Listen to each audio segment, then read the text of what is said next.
માનનીય ધારાસભ્ય શ્રી ગોપાલભાઈ ઇટાલિયાને વિનંતી કરીશ કે પોતાની વાત રજૂ કરશે. જોરદાર તાલીઓના નાદ સાથે દોસ્તો વધાવો. ભારત માતા કે જય જવાન વંદે. આજે સુરતની અંદર ખૂબ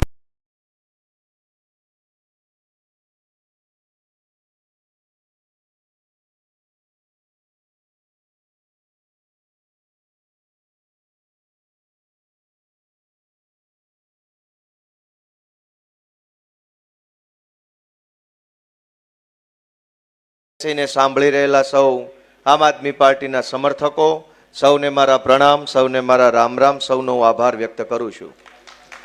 દોસ્તો, વિસાવદર, ભેસાણ અને જૂનાગઢ ગ્રામ્ય મત વિસ્તારના ખેડૂતોએ, ખેત મજૂરોએ, વેપારીઓએ, આમ જનતાએ મારી જેવા એક નાના એવા જુવાનિયાનું આખા ગુજરાતમાં માન વધારવાનું કામ કર્યું છે.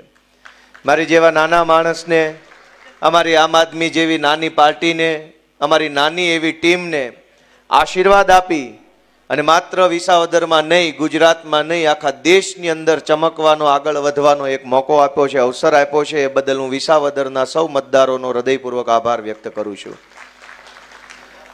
દોસ્તો, આ ચૂંટણીમાં આજે આપણે અહીંયા સફળતાનું સેલિબ્રેશન કરવા એકઠા થયા છે. ગોપાલ ઇટાલિયા જીતી ગયા, સફળતા મળી ગઈ, મજા આવી ગઈ. પણ સફળતાની ઉજવણી કરવા એકઠા થયા છે ત્યારે મારે મારી વાતની શરૂઆત નિષ્ફળતાથી કરવી છે. સફળતામાં તો મજા છે. અંગ્રેજીમાં એક કહેવત છે કે success has many father and failure is an orphan. ગુજરાતીમાં એવું છે કે સફળતાના ઘણાય બાપ છે. સફળ થાવ તો બધા એમ કે મેં આ કર્યું હતું, મેં આ કર્યું હતું, અમે અંદર ખાને ટેકામાં હતા, અમે અંદરથી તમારી હારે જ હતા. સફળ થાવ તો દુનિયા આખી એમ કે મેં કર્યું. ફેલ જાઓ તો અનાથ. ફેલ્યુર ઇઝ એન ઓર્ફન, અનાથ છે. 2022ની વિધાનસભાની ચૂંટણીની પહેલા અમારા બધાની આમ આદમી પાર્ટીની એવડી મોટી મહેનત હતી. બધાને એમ લાગતું હતું કાંઈક થઈ જાય, અને કાંઈ નહીં થાય તો કાંઈ નહીં, ગોપાલ ઇટાલિયા, ઈશુદાન ગઢવી ને 2-4 જણા બીજા જીતી જશે. આવું લોકોના દિલની અંદર ભાવના હતી. પરિણામ અલગ આવ્યું, ધાર્યું પરિણામ ન આવ્યું. બધો માહોલ વિખાઈ ગયો. જે માણસો અંદર ખાને હારેશું, બહાર હારેશું, આમ હારેશું, તેમ હારે, બધું ગાયબ અચાનક. અને નિષ્ફળતા આવી. ઈ સમયમાં કોણે આમ આદમી પાર્ટીને, કોણે અમને બધાને અને કોણે આખા ગુજરાતને સંભાળીને રાખ્યું, એની નોંધ લઈને આજનું સેલિબ્રેશન, આજની ઉજવણી થવી જોઈએ. તેદી પાર્ટી ન ટકી હોત, તે દિવસે સંયમ ન હોત, ધીરજ ન હોત, હારને પચાવી જવાનું કાળજું ન હોત, તો આજે આ ઉજવણી ન હોત. અને એવા 2022ની ચૂંટણી પતી. નામ લેવા બેસીએ તો હંમેશા જીત ટીમની હોય. દુનિયાની કોઈ પણ યુદ્ધ હોય કે ક્રિકેટ હોય કે ધંધો હોય કે રાજનીતિ હોય, જીત હંમેશા ટીમની હોય. ટીમમાં કરોડો માણસો હોય. પણ 2022ની ચૂંટણીનું પરિણામ આવ્યા પછી આમ આદમી પાર્ટીને માનનીય શ્રી ઈશુદાનભાઈ ગઢવી અને માનનીય મનોજભાઈ સોરઠિયાએ સંભાળવાનું કામ કર્યું. એ દિવસે ઘણી નિરાશા હતી, હતાશા હતી. અનેક કાર્યકર્તાનું મનોબળ ડગી ગયેલું. મેણા મારવા વાળા માથે ચડી બેઠા હતા. હવે તમારું કાંઈ નહીં હાલે, પતી ગયું, ના પાર્ટીમાં કાંઈ નથી, હાલો ભાજપમાં. ઘણા ખરા વૈયાઈ ગયા. ઘણાએ પાર્ટી બદલી નાખી. એક ચૂંટણી હાર્યા હતા, વેંડિયું કૂદી ગયા. પણ દોસ્તો, એ નિષ્ફળતાને પચાવી જઈને પોતાનો મજબૂત સંકલ્પ જે હતો ગુજરાતમાં આમ આદમી પાર્ટીનો સરકાર બનાવવાનો, એ સંકલ્પ ઉપર અડગ રહીને આમ આદમી પાર્ટીને ચલાવવાનું કામ અમારા 2 અડીખમ યોદ્ધા ઈશુદાન ગઢવી અને મનોજ સોરઠિયાએ કર્યું. નિષ્ફળતા આવે ત્યારે બધાય માથે ચડી જાય. જેણે જિંદગીમાં મત આપવા ન ગયા હોય એ તમને સંગઠન કેમ ચલાવવું એની સલાહ આપે. આમ નહોતું કરવાનું ને આમ કરવાનું હતું ને આને ફોન કરવાની જરૂર હતી ને આ બસ ને ઓલી બસ લાવવાની જરૂર હતી અહીંયા તમે ન મળ્યા એટલે આમ થયું, આ ભાઈને મળ્યા નહીં એટલે આમ થયું, આ કાપલીમાં આનો ફોટો નહોતો એટલે હારી ગયા. નિષ્ફળતા આવે ને તો સલાહનો થપ્પો લાગી જાય, ખટારા મોઢે સલાહ આવવા માંડે. સફળ થાવ તો એનો માણસ એમ કે બાકી આને આ બહુ બુદ્ધિશાળી માણસ છે. હવે મને ખબર છે કે એક સમય એવો હતો કે ક્યાંક કોક સામાજિક કાર્યક્રમમાં જાવી, તુલસીભાઈ જેવો એન્કર બેઠો હોય, એક તો અમને પરાયણના નોતરા હોય, કેમ કે અમે તો આમ આદમી પાર્ટીના માણસ, અમારી તો પાર્ટી અસ્પૃશ્ય પાર્ટી ગણાય. ભાજપનો નેતા મોટો નેતા, ભાજપનો નેતા હોય એ જ સમાજનો નેતા, ભાજપનો નેતા હોય એ જ ક્રાંતિકારી, આપણે તો કે બાજીમૂળા. અને એટલે પરાણે માંડ નોતરવા પડ્યા હોય એટલે નોતર્યા હોય. જેવા કાર્યક્રમમાં જાવે એટલે એન્કરને સૂચના હોય એટલે ગોપાલભાઈ ઇટાલિયાની હાજરી થાય એટલે એન્કર બોલે આપણે ગોપાલભાઈ જોરદાર ચાલતા. અને પછી ભાજપનો વોર્ડ પ્રમુખ આવે એટલે એન્કર બોલે આપણી વચ્ચે ભારતીય જનતા પાર્ટીના સુરત મહાનગરના વોર્ડના બાનની ફલાણા ઢેંકણાભાઈ પધાર્યા છે, જોરદાર તાળીઓ બતાવો.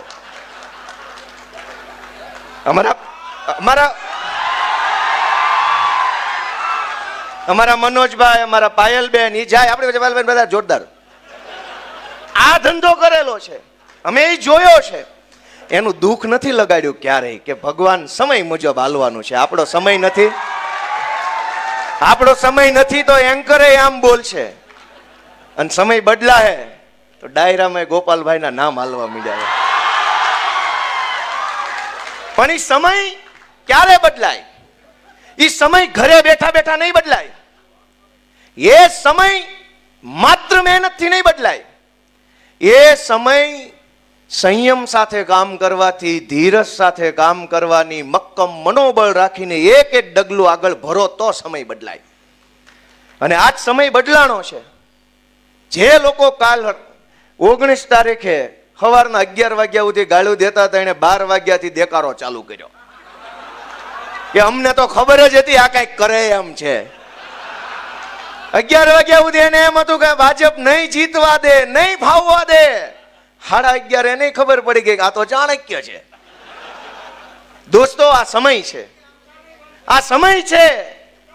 ઘડીકમાં આમ થઈ જાય, ઘડીકમાં આમ થઈ જાય ને એટલે સમયને માન આપીએ, સમયને જાળવીએ, સમયને જીરવી જવાનો હોય. જેમ 2022ની હાર જીરવી ગયા એમ હું આખા ગુજરાતના આમ આદમી પાર્ટીના કાર્યકર્તાઓને, હોદ્દેદારોને, આમ આદમી પાર્ટીના સમર્થકોને 2 હાથ જોડીને વિનંતી કરું છું કે આ સારો સમય છે ને, પણ એને વિનમ્રતાથી જીરવી જવાનો છે, અભિમાન નથી કરવાનું.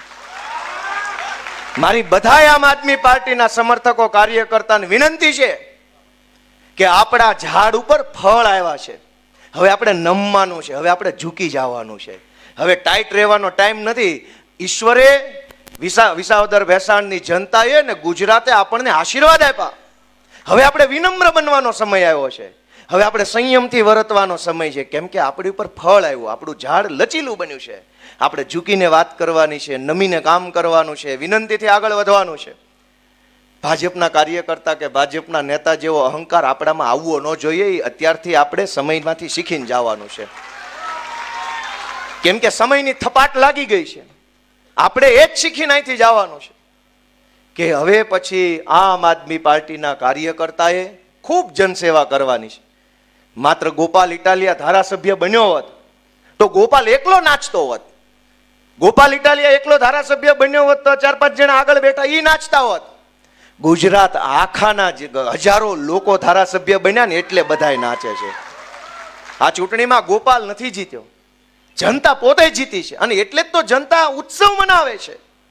નહીતર રાજનીતિમાં મત ગણતરીની બપોરે 3 વાગે ત્યાં લગભગ બધું ચોખ્ખું થઈ જાય કે કોણ આવે છે ને કોણ જાય છે.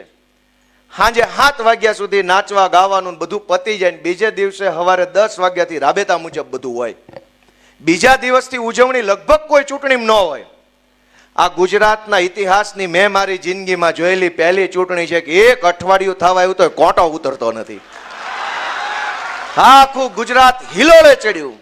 હજુ માણાનો હરખ હમાતો નથી, અને હજુ તો હું વિધાનસભા ગયો નથી. ત્યાં 1 અઠવાડિયાથી હરખ, એક માણસના ચહેરા ઉપર સ્માઇલ છે, આંખોમાં ચમક છે. એ શું કામ છે? ગોપાલ ઇટાલિયા જીત્યો એટલે નહીં, પણ એમ લાગતું હતું કે મારું સપનું મરી જાહે, મારું સપનું નહીં જીવે, ક્યારે આ જાશે, ક્યારે થશે.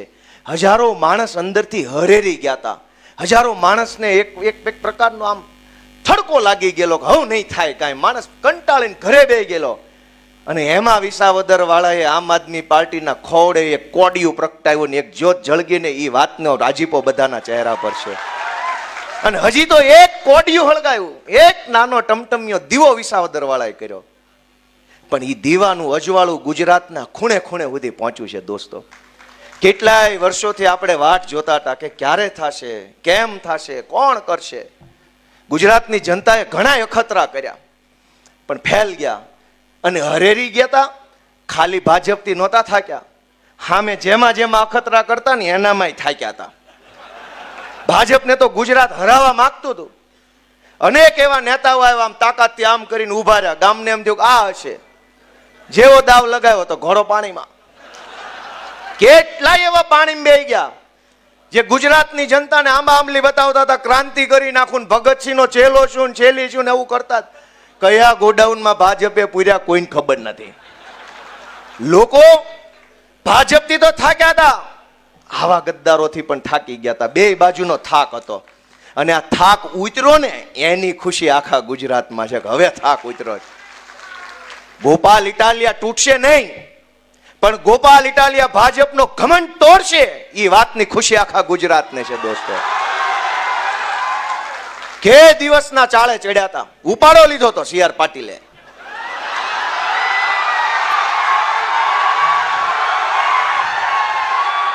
સી આર પાટીલે ગુજરાત આખામાં ઉપાડો લીધો કે ધારું એને તોડું, ધારું એને પક્ષ પલટો કરાવું, ધારું એને જેલમાં પૂરું. દોસ્તો સી આર પાટીલે ઉપાડો લીધો. અહીંથી ધારાસભ્ય તોડું, અહીંથી તોડું, ન્યાથી તોડું, ઓલાને લઈ લઉં, આને લઈ લઉં, આને લઈ લઉં. ગોપાલ ઇટાલિયા સુરતની બજારમાં ઉભો રહીને ચેલેન્જ મારે છે કે સી આર પાટીલમાં દમ હોય તો હવે પછી ગુજરાતનો એક કઈ ધારાસભ્ય તોડીને ખાલી ચૂંટણી કરી બતાવે. હું જોઉં છું કોણ છે સી આર પાટીલ. હવે પક્ષ પલટો કરાવે અને ચૂંટણી લાવે, પેટા ચૂંટણી ગુજરાતની ગમે એ સીટ ઉપર. સી આર પાટીલ સામે મોરે મોરો નો મારી દઉં તો દોસ્તો સામો ન મળે. દોસ્તો ગુંડાગીર્દીની હદ વટાવી, ગુંડાગીર્દીની હદ વટાવી પાટીલના કાળમાં. દોસ્તો રાજનીતિને ખાડે લઈ જવાનું, તળિયે લઈ જવાનું કામ આ સુરતની ટોળકીએ કર્યું.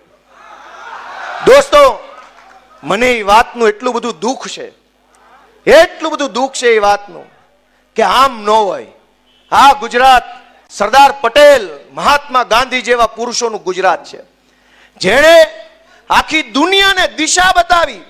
ગાંધીજીએ સત્યાગ્રહનો, અહિંસાનો, લોકશાહીની લડત લડવાનો રસ્તો આખી દુનિયાને બતાવ્યો. એ ગાંધી આપણા ગુજરાતના. જે સરદાર પટેલે માણસને બળુકો બનાવવાનું કામ કર્યું, ખેડૂતો માટે સત્યાગ્રહ કર્યા, સરદારનું બિરુદ મળ્યું ખેડૂત માટે લડતા લડતા. ઈ ગાંધી અને ઈ સરદારના ગુજરાતમાં બુટલેગરોના હાથમાં સરકાર આવી, એ વાત ખટકે છે મને. ઈ વાત ખટકે છે કે ગાંધીનું ગુજરાત બુટલેગરના હાથમાં ન હોવું જોઈએ ભાઈ સાહેબ. અને અમે હાથ ઉપર હાથ રાખીને નિરાશ થઈને બેસી રહેવા વાળા માણસો નથી. અમે સંકલ્પ કર્યો કે કોઈ બોલે કે કોઈ ન બોલે, કોઈ લડે કે કોઈ ન લડે, કોઈને ફરક પડે કે ન પડે, ગોપાલ ઇટાલિયા, આમ આદમી પાર્ટી એ લડશે, બોલશે, અવાજ ઉઠાવશે ને બુટલેગરોને હટાવી જનતાનું શાસન લાવશે દોસ્તો. અને આઝાદીની લડાઈમાંથી આપણે શું શીખ્યા કે એક ગાંધી બાપુ, એક સરદાર પટેલ, એણે એવો સંકલ્પ લીધો કે હું આ દેશને અંગ્રેજોની ગુલામીમાંથી આઝાદ કરાવીશ. ગાંધીજી પાસે શું હતું? પૂરા લુગડાઈ નહોતા પહેરવા માટે, બીજું તો શું હોય? સરદાર પટેલ પાસે શું હતું? કોઈ વસ્તુ નહીં, એક મક્કમ મનોબળ. અંગ્રેજો પાસે પોલીસ, અંગ્રેજો પાસે તોપ, અંગ્રેજો પાસે બંદૂક, અંગ્રેજો પાસે પૈસા, અંગ્રેજો પાસે ગુંડા, અંગ્રેજો પાસે તમામ સત્તા. અને એક બાજુ ગાંધી અને સરદાર. દોસ્તો સત્તાનું બળ મોટું બળ નથી, પોલીસનું બળ મોટું બળ નથી, રૂપિયાનું બળ મોટું બળ નથી, ગુંડાનું બળ મોટું બળ નથી. દુનિયાની તમામ તાકાત લાગી જાય તો પણ સત્તાનું બળ મોટું બળ નથી. માણસનું મનોબળ છે એ દુનિયાનું સૌથી મોટું બળ છે. અને આઝાદીની લડાઈ એ મનોબળથી લડાઈ.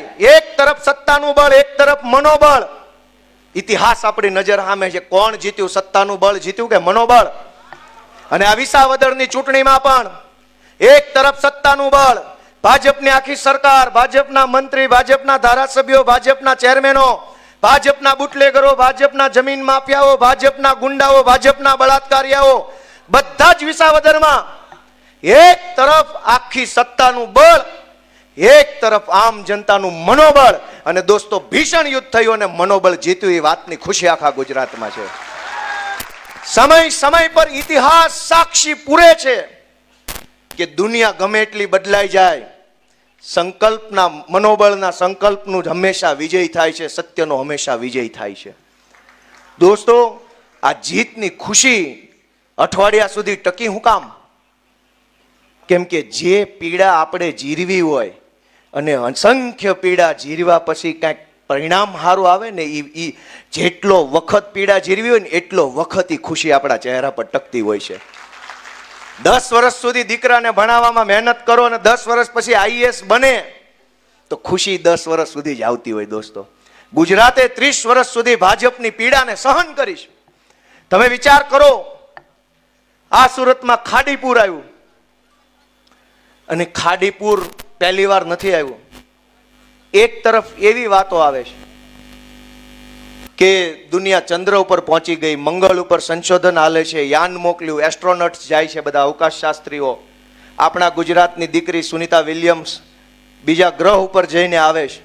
તમે એક કલ્પના કરો ગુજરાતના નાગરિક તરીકે કે ચંદ્ર ઉપર જવાનો રસ્તો છે, મંગળ ઉપર જવાનો રસ્તો છે, પણ પાણી કાઢવાનો રસ્તો સુરતમાં નથી. એવું કેમ થાય?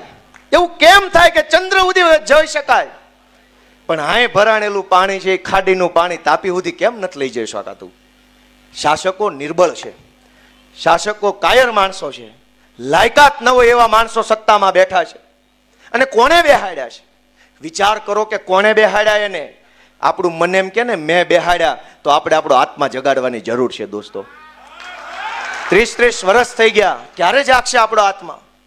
અને ખાલી સુરતની ક્યાં વાત છે? વડોદરાની અંદર ગયા વર્ષે પૂર આવ્યું હતું, બધાને ખબર છે કે નહીં? એની પહેલા જુનાગઢની અંદર પૂર આવ્યું હતું, જુનાગઢ મહાનગરમાં. ગયા એની પહેલાના વર્ષે અહીંયા ભાજપ સર્જિત અંકલેશ્વર અને ભરૂચમાં પૂર આવ્યું. દોસ્તો, પહેલા જેવો જમાનો નથી કે બહુ વરસાદ આવે ને પહેલા જે પૂર આવતા ને ગામ ડૂબી જતા, જે મચ્છુ હોનારત થઈ કે પહેલા જે કુદરતી પ્રકોપથી પૂર આવતા, એ નથી આવતા હવે. ભાજપ સર્જિત પૂર આખા ગુજરાતમાં ઝાશવારે આવી જાય છે. દોસ્તો, આવું શું કામ? કે જેને આપણે સત્તામાં બેહાડ્યા એ લોકોને ભ્રષ્ટાચાર કરવા, રૂપિયા ખાવા સિવાય ત્રીજી કોઈ વાતમાં કોઈ રસ નથી. જનતા જીવે કે જનતાનો જીવ જાય, સત્તામાં બેઠેલા માણસને એક રૂવાડું ફરકતું નથી. અને આ લાચારી ભર્યું જીવન કરોડો લોકો જીવે છે. એ લાચારીમાંથી બહાર કોણ કાઢશે? આપણે આપણી જાતને પોતે બહાર કાઢવાની છે, આપણે આપણો આત્મા જગાડવાનો છે. દોસ્તો, આ સુરતની અંદર ખાડીની આસપાસ અસંખ્ય ગેરકાયદેસરનું બાંધકામ થયું. વડોદરાની વિશ્વામિત્રી નદી ઉપર ગેરકાયદેસર બાંધકામ થયું. જુનાગઢ મહાનગરની અંદર વોંકળો નીકળે છે, વોંકળા ઉપર ગેરકાયદેસર બાંધકામ થયું. ભાજપના લોકોએ ગેરકાયદેસર બાંધકામો કરી, ખોટું કરી, આડે ધડ ગમે એમ મન ફાવે એમ બિલ્ડિંગો બનાવી. આજ ભોગ કોણ બને છે? નાનો માણસ ભોગ બને છે. એણે તો એના રૂપિયા બનાવી લીધા, એ રૂપિયાથી એ બીજા શહેરોમાં, બીજી જગ્યાએ રહેવા વયા ગયા. આપણી નજર સામે આ બધું સત્ય છે પણ આપણને દેખાતું નથી. એક બાળકને ભણાવવા માટે મા બાપે કેટલી લાચારી વેઠવી પડે છે. તમે કલ્પના તો કરો, અવળો મોટો મહાન ભારત દેશ, 5 ટ્રિલિયન ઇકોનોમીની મોટી મોટી વાર્તાઓ, દુનિયામાં ડંકો વાગી ગયાની વાર્તાઓ, વિશ્વમાં ભારતનો પાસપોર્ટ દેખાડો ત્યાં તો દુનિયાના દેશો ધ્રુજે છે, એવી બધી વાતો.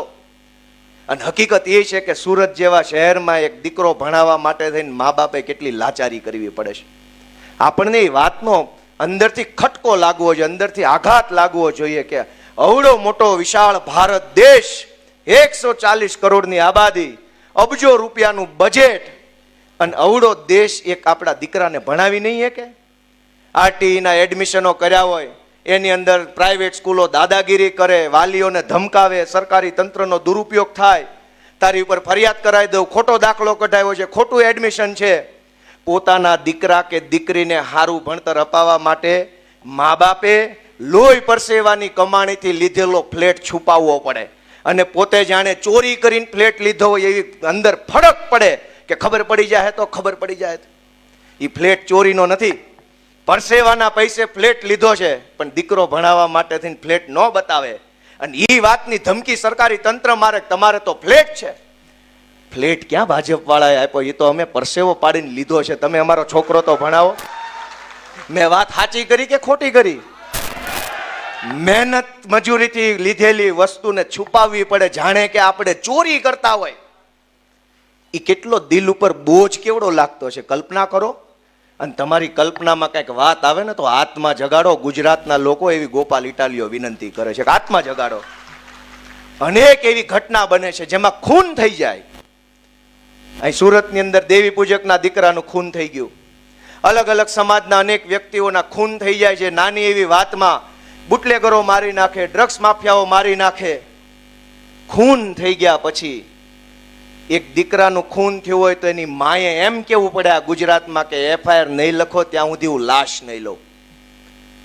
કોઈ પોતાના સ્વજનની લાશ લેવાની ના પાડે તો દિલ ઉપર પાણો કેવડો મોટો રાખવો પડે.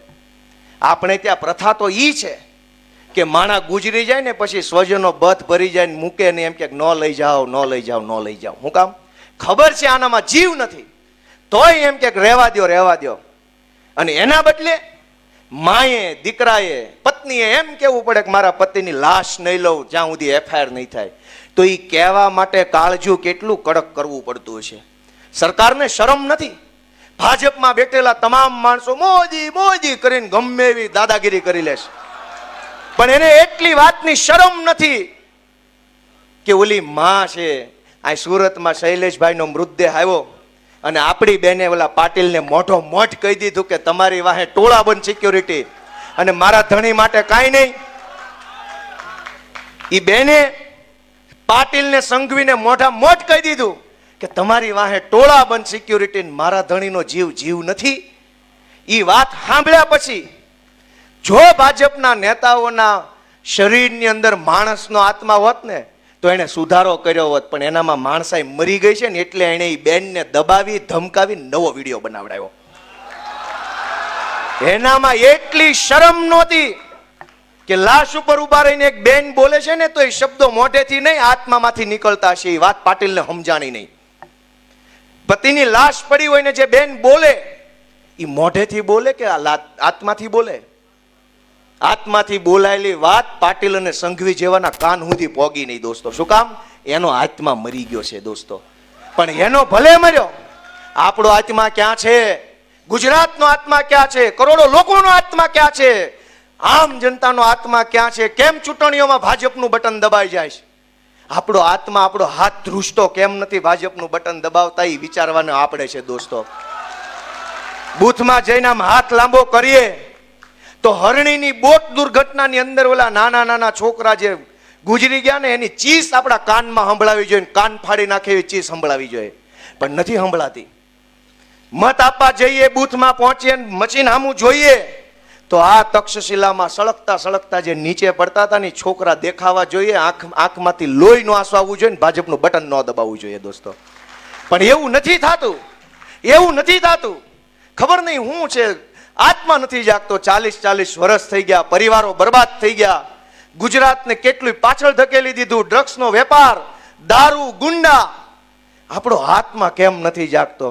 એ વાતને આપણે અંદરથી હચ મચાવીને પૂછવાની આપણી જાતને, ક્યાં ગયો મારો આત્મા? હું આ ગાંધીના ગુજરાતનો માણસ છું કે નહીં? હું આ સરદાર પટેલનો વારસદાર છું કે નહીં? એ સવાલ આપણે આપણી જાતને પૂછવાનો છે. અનેક ઘટના બને. રાજકોટમાં અગ્નિકાંડ બન્યો, કેટલાય લોકો જીવતા હળગી ગયા એની અંદર. સરકાર સાચો આંકડો બહાર ન આવવા દે. ન્યાય તો કોઈ ભાજપના રાજ્યમાં કરે એમ નથી. સાચો આંકડો બહાર નથી આવવા દેતા. કેટલી હદે આ લોકો બિન સંવેદનશીલ હશે, કેટલો એની અંદર જાનવર જેવા વિચારો છે. કોઈ ઘટના બને, આ તમે વિચારો કે કોઈ ઘટના બને. અહીં કોઈ ભાઈ, હું જુનાગઢમાં પ્રેસ કોન્ફરન્સ કરતો હતો ચૂંટણી જીત્યા પછી, અને હું બોલતો હતો, મારી નજર સામે ઓલા પત્રકાર ભાઈ ઢળી પડ્યા, એને ખબર નહીં બ્લડ પ્રેશર ઓછું કે વધુ થઈ ગયું, એ પડી ગયા. જેની અંદર માનવતાનું એક ટીપું વધ્યું હોય ને એ માણસનો આત્મા ફફડે કે હું થઈ ગયું, હાલો દોડો. ગુજરાતમાં છાસવારે હજારો લોકોનું મોરબી પર પુલ તૂટે મરી જાય, રાજકોટની અગ્નિકાંડમાં ઘટનામાં લોકો ગુજરી જાય, ડ્રગ્સના દૂષણમાં હજારો જિંદગી હોમાઈ જાય, અને એક પાંદડું ન હલે, સરકારમાં બેઠેલા માણસોના પેટનું પાણી ન હલે. તો એની અંદર શું હશે, માણસ હશે કે એની અંદર શું હશે, એ કલ્પના આપણે કરવાની દોસ્તો. આ જીત નથી, હજુ તો બહુ લડાઈ લાંબી છે. આપણી જવાબદારીને અહીંથી આ હોલમાંથી તમે તમારી જવાબદારી શું છે એ નક્કી કરીને જાઓ બહાર. ગોપાલ ઇટાલિયા જીતી ગયો, જિંદાબાદ, તાલી પાડી, મજા આવી, ગોપાલ પારણીએ ઝૂલે નહીં. તમે તમારી જવાબદારી વિચારો. ગુજરાત આખું વિચારે કે શું જવાબદારી છે મારી. એક માણસ વેપાર કરતો હોય, સરકારી માણસો આખું એની ઉપર ટોળું થઈ જાય, દરેક માણસ પોતપોતાના નવા નવા હપ્તા માગે, ધંધો કરવો કે તને દેવા. દોસ્તો, આખી દુનિયામાં સમજવા જેવી લાઈન કહું છું કે આખી દુનિયામાં સરકારો બનાવેલી છે. આજથી 50, 100, 150, 200 વર્ષ પહેલા દુનિયાના કોઈ દેશમાં સરકારો નહોતી. પછી કોઈ દેશમાં સંશોધન થયું કે લોકશાહી હોવી જોઈએ, લોકશાહીમાં સરકાર હોય, એક માણસ મંત્રી હોય, બાકીના તંત્રી હોય, સંત્રી હોય, બધું હોય. દુનિયા આખીના દેશોમાં સરકારનું સર્જન જ એટલે થયું છે કે જનતાની સમસ્યા ઓછી કરે, જનતાની પીડા ઓછી કરે, જનતાના પ્રશ્ન ઓછા કરવા માટે સરકારો બનાવી છે. માણસને તકલીફ પડે તો સરકાર પાસે જાય, પણ સરકાર પોતે જ એક સમસ્યા બની જાય તો ક્યાં જવાનું? મને તકલીફ પડે તો હું પોલીસ પાસે જાઉં, પણ પોલીસ જ ફરિયાદીને 2 લાફા મારી લે તો? મને તકલીફ પડે કે મારી જમીન માફિયાઓએ પચાવી પાડી છે, હું કલેક્ટર પાસે જાઉં અને મારી જ ઉપર લેન્ડ ગ્રેબિંગનો ગુનો દાખલ થાય તો? મને તકલીફ પડે કે હું બીમાર છું, મને દવા આપો, અને સરકારી દવાખાનામાં મને અપમાનિત કરવામાં આવે તો? સરકાર એટલે બનાવી છે કે લોકોને સમસ્યા પડે તો બીજો કોઈ સાંભળે કે ન સાંભળે, મારી સરકાર મારી વાત સાંભળશે, એ વાતની હૈયા ધારણા આપવા માટે સરકારનું સર્જન થયું. પણ ગુજરાતમાં સરકાર પોતે જ એક સમસ્યા બની ગઈ છે દોસ્તો. સરકાર આપણી સમસ્યા હું સાંભળે? એ સરકાર જ સમસ્યા છે. રોજ નવા નવા નાટક. સ્માર્ટ મીટર આવ્યું, અહીં કેનાલમાંથી પાણી કાઢવાના ઠેકાણા નથી ને મીટર સ્માર્ટ આવી ગયા છે. દર ચોમાસે પાણી આવે છે. અવડું મોટી ભાજપની સરકાર બેઠી છે, ડબલ એન્જિન, 4 એન્જિન, 5 એન્જિન, એન્જિનો જાજા લગાવ્યા પણ તમારાથી એક પાણી નીકળતું નથી, એવા નપાણિયા માણસો સરકારમાં બેઠા. દોસ્તો હું તમને હાથ જોડું છું કે અહીં પૂરું નથી થતું.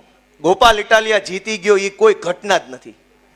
ઘટના એ છે કે કરોડો લોકોનો જો આત્મા જાગી જાય ને સંકલ્પ લે કે આ સરકાર હટાવીશ તો એ મોટી ઘટના છે દોસ્તો. ગોપાલ ઇટાલિયા ચૂંટણી જીત્યો એ કોઈ ઘટના નથી, કોઈ ઇતિહાસ નથી, કોઈ ઉજવણીનો પ્રસંગ નથી. ઘટના ત્યારે બને, ઇતિહાસ ત્યારે બને કે હજારો માણસ ઘરે જઈને પોતાના આત્માને ઢંઢોળે, વિચારે, પૂછે કે ગુજરાતને ડૂબાડવામાં, ગુજરાતને દેવામાં, દારૂમાં, ડ્રગ્સમાં, ગુંડામાં, બધાની અંદર ડૂબાડવામાં ભાજપની સરકારે જે પાપ કર્યું છે એ પાપમાં મારો મત છે કે નહીં, એ સવાલ જો હજારો લોકો પોતાની જાતને પૂછે ને તે દિવસથી ઇતિહાસ લખાવાની શરૂઆત થાય દોસ્તો. કરોડો લોકોએ પોતાની જાતને પ્રશ્ન પૂછવાનો છે કે આ ગુજરાત બનાવવામાં મારો રોલ શું, અને હવે કેવું ગુજરાત બનાવવું છે. મિત્રો, સુરતને શાંઘાઈ બનાવવું, વિસાવદરને પેરિસ બનાવવું, આને મંગળ બનાવવું, કઈક માણાના પેટના બનો તો સારી વાત છે. માણા બનો, પેલા માણા ભાજપ વાળા માણા બનો. શાંઘાઈ નથી બનાવવું, કઈક માણાના પેટના થાવ એવી વિનંતી ગોપાલ ઇટાલિયા કરે છે. દોસ્તો, આ તબક્કે ખુશી હોય ત્યારે બધા હારે હોય, દુઃખ હોય ત્યારે કોઈ હારે ન હોય. અમે એ 2 સમય જોઈ લીધેલા છે. અમે દુઃખય જોઈ લીધું છે, પણ લોઢાના મીંદડાની જેમ રહ્યા ને એટલે આજ તમારા આશીર્વાદ અમને મળ્યા છે. 2022 પછી જે એક સમય આવ્યો એવો, જેણે હોય એણે મેણા માર્યા, અને જેને એની સોસાયટીના સિક્યુરિટી ગાર્ડ તરીકે ન રાખે એણે અમને રાષ્ટ્રીય રાજનીતિની સલાહ આપી. પણ એનો કોઈ દુઃખ વ્યક્ત હું નથી કરતો. મેં મારા એક વિડીયો વિચારમાં કીધું તો હું ફરીથી કહું છું કે ગુજરાતની જનતાએ આમ આદમી પાર્ટીને અને ગોપાલ ઇટાલિયાને એક નવી જવાબદારી સોંપી છે. જેમ જેમ આપણી જવાબદારી બદલાતી જાય એમ એમ એ નવી જવાબદારીમાં પોતાની જાતને ઢાળવી, ઘડવી એ આપણી જવાબદારી છે. ગોપાલ ઇટાલિયા અત્યાર સુધી આંદોલનકારી હતો, એક્ટિવિસ્ટ ટાઈપનો હતો, થોડોક ઉગ્ર સ્વભાવનો હતો, ગમે ત્યાં બોલી દેવું. પણ હવે તમે મને એક જવાબદારી સોંપી છે, મારી ભૂમિકા બદલાઈ છે. અને એટલે મેં અગાઉ પણ અને અત્યારે તે બધાની હાજરીમાં કે એક આંદોલનકારીની ભૂમિકામાં રહીને મારી કાચી પોચી જેવી સમજણ આધારે હું જે બોલ્યો, મેં જે કર્યું એ સારું હતું કે ખરાબ હતું, એનું કોઈને દુઃખ લાગ્યું, ખોટું લાગ્યું, આઘાત લાગ્યો તો એ બધાની હું હૃદયપૂર્વક માફી માગું છું આજે જાહેર મંચ ઉપરથી. કે ભૂતકાળમાં જાણતા કે અજાણતા, પરિપક્વતાથી કે અપરિપક્વતાથી હું જે ભૂમિકામાં હતો એ ભૂમિકામાં જેવડી મારી બુદ્ધિ હતી એવડું હું બોલ્યો અને એ ખોટું હોય તો આજે જ્યારે મને સમાજે, લોકોએ, જનતાએ નવી જવાબદારી સોંપી છે તો હું વિનમ્ર બનવા માટે, વધુ સંવેદનશીલ બનવા માટે, વધુ ગંભીર બનવા માટે તમારી પાસે આશીર્વાદ માગું છું. તમારે જેવો નેતા જોતો હોય એવું મારું ઘડતર કરજો, એવું અમારું ઘડતર કરજો એવી હું બધાને વિનંતી કરું છું. નેતા કોઈ ઉપરથી આવતા નથી, નેતા સમાજમાંથી આવે છે. સમાજ જેવો નેતા મોકલશે એવો નેતા સમાજને મળશે. અહીં કોઈ ફેક્ટરી નથી, કોઈ યુનિવર્સિટી નથી, કશું જ નથી. હું ગુજરાતભરના યુવાનોને એક વિનંતી કરવા માગું છું કે દોસ્તો આવો, આ રાજનીતિના ફિલ્ડમાં આવો. ક્યાં સુધી લાચારી ભર્યું જીવન જીવશું? અનેક લોકો લાચાર જીવન જીવે છે. પોલીસથી બીવે, મામલતદારથી બીવે, હોમગાર્ડથી બીવે, સોસાયટીના અધ્યક્ષથી બીવે, ગુંડાઓથી બીવે, બુટલેગરથી બીવે. દાખલો કઢાવો હોય તો ધ્રુજતા હોય, અડધાક મને આ સાહેબ કાંઈ કહી દેશે કે નહીં કહી દે. ક્યાં સુધી આવું લાચાર જીવન જીવવાનું છે? હાલો, મુઠ્ઠી વાળો, સંકલ્પ લ્યો કે હું કરી શકું. જો ગોપાલ ઇટાલિયો કરી શકે તો ગુજરાતનો કોઈ પણ છોકરો કરી શકે. એ સંકલ્પ લઈને હજારો યુવાનોને રાજનીતિમાં જોડાવા માટે, આમ આદમી પાર્ટીમાં જોડાવા માટે હું ખુલ્લું આહવાન આપું છું. સૌને હું નિમંત્રણ આપું છું દોસ્તો કે આવો. કોઈ આપણું જીવન નહીં સુધારી દે. આપણું જીવન બદલવાનું આપણે પોતે છે. હું આ સુરતમાં 2007ની અંદર હીરામાં હતો, રાતપાળી બેસતો હતો, સરીન ઓપરેટર હતો, મેગ્નસમાં કામ કરતો હતો, મિની બજાર. આ 2007માં ભવાની સર્કલ પાસે મિની બજારમાં બેસતો, અલગ અલગ ઓફિસોમાં બદલ્યું, પગાર વધારવા માટે 500 વધે એટલે ઓફિસ બદલવી પડે. પણ ક્યાં સુધી? ઈશ્વરે જેને તાકાત આપી છે, ઈશ્વરે જેને બળ આપ્યું છે, એ બધા યુવાનોને મારી વિનંતી છે કે આવો આમ આદમી પાર્ટીમાં અને તમે બધાએ તમારું યોગદાન આપો. આમ આદમી પાર્ટીને મજબૂત બનાવો, ગુજરાતને મજબૂત બનાવો, લોકોનો અવાજ બનો, એ બધાને વિનંતી કરું છું.